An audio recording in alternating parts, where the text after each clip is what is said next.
What is going on, ladies and gentlemen? It is once again mp4podcast.com, and I am playing a little Awesomenauts right here. This game is complete awesomeness. If you are a fan of 16-bit gaming such as Super Nintendo, Sega Genesis, and you European guys, yeah, I know, it's called the Mega Drive, PC Engine, TurboGrafx 16, Neo Geo, definitely pick up this game. It is 2D heaven with HD graphics. The music is absolutely fun. I mean, it's just a really fun game. It's red versus blue.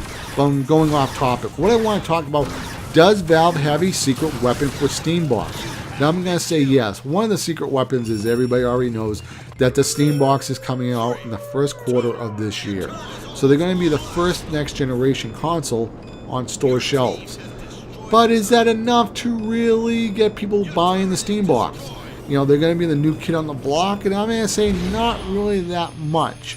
You know, Sega Saturn did have a 4 or 5 months head start on the PlayStation 1, and Sega Saturn really didn't do anywhere as good as the PlayStation 1. So, just because you do release early doesn't really mean you're going to get the market share.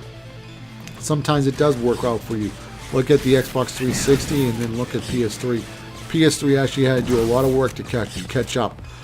But there's another secret weapon that Steam could probably be working on, and that is a little program called Wine.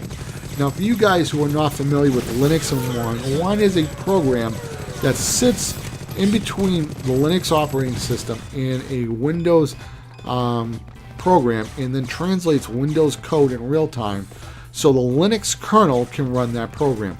So let me just give you an idea, and I'm not a programmer, so I'm going to try to, tell you this as if I'm a 5-year-old, all right? Basically, I work at a department store. Hector is my boss, who only speaks Spanish. I only know English, and Alberto speaks English and Spanish. So Alberto hears what Hector is saying, and he's saying, MP4 podcast, you need to stock the shelves. So Alberto tells me in English to stock the shelves. So Alberto is Wine, and Hector is the Windows application, and I'm the Linux operating system. So basically that's what Wine is. Now they can get Wine working with all these Windows games that are already on the Steam store. Thing is, somebody has to go in there and tinker with it and get it to work. And they don't have to translate all the code. And I'm thinking the reason why they probably haven't done this just yet, they just got Linux working on Steam, and now they're trying to get the Steambox ready. They're probably working on the operating system. They're trying to tweak it as best as they can, and then once things settle down a little bit, they'll probably get Wine working. Now the Steam sales, we all have to admit, and if you haven't looked at Steam, you don't even have to install the Steam application. You can just go to the Steam website. I mean, I picked up both Batman games with all the DLC for like $7 and some change. Saints Row the Third with all the DLC for $7 and some change. I'm talking about some really, really cheap deals on the Steam store. So basically, let's say they get Wine working with the Steambox.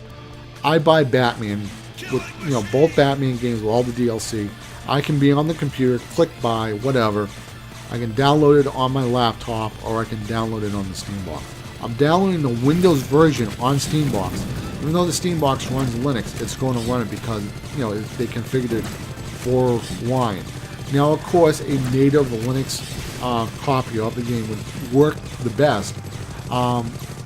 However, Wine does seem to run Windows games probably pretty well, and it'll probably maybe take a little bit of a hit from the CPU, but it's probably not going to be really that bad.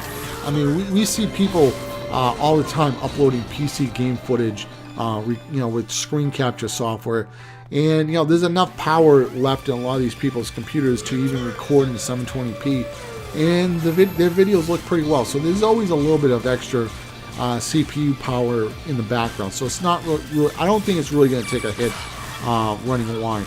However, like I said, if an optimized version of Linux is made for the Steambox, of course you're going to get more power out of the system.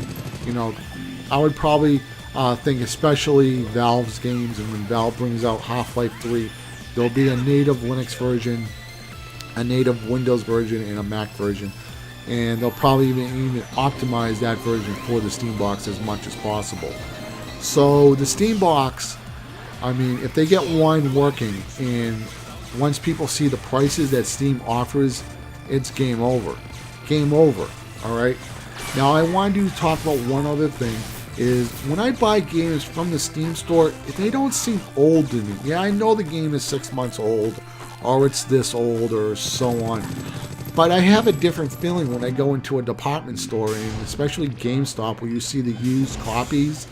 You know, sometimes the cases are a little bit dirty. Sometimes they look pretty good.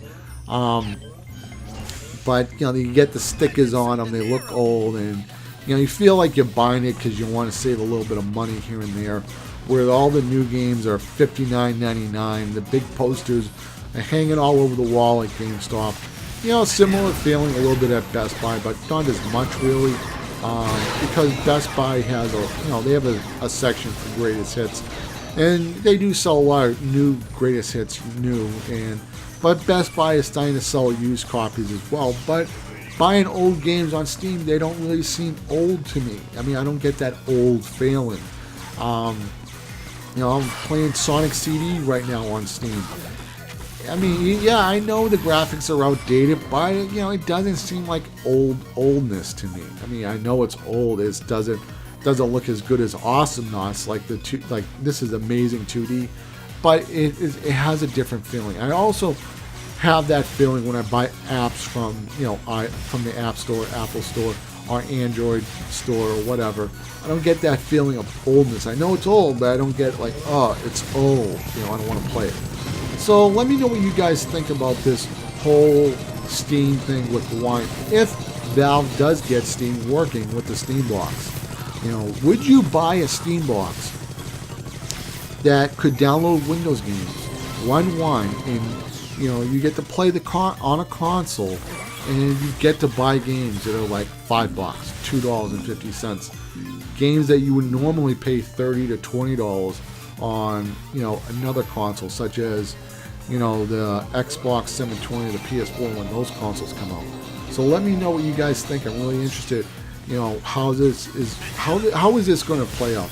And remember, there's always been a new kid on the block. Every video game manufacturer, console maker, at one point or another has been the new kid on the block. And things do change. So once again, guys, it's mp4podcast.com. Sign out. Take care, guys. Love you guys. Bye.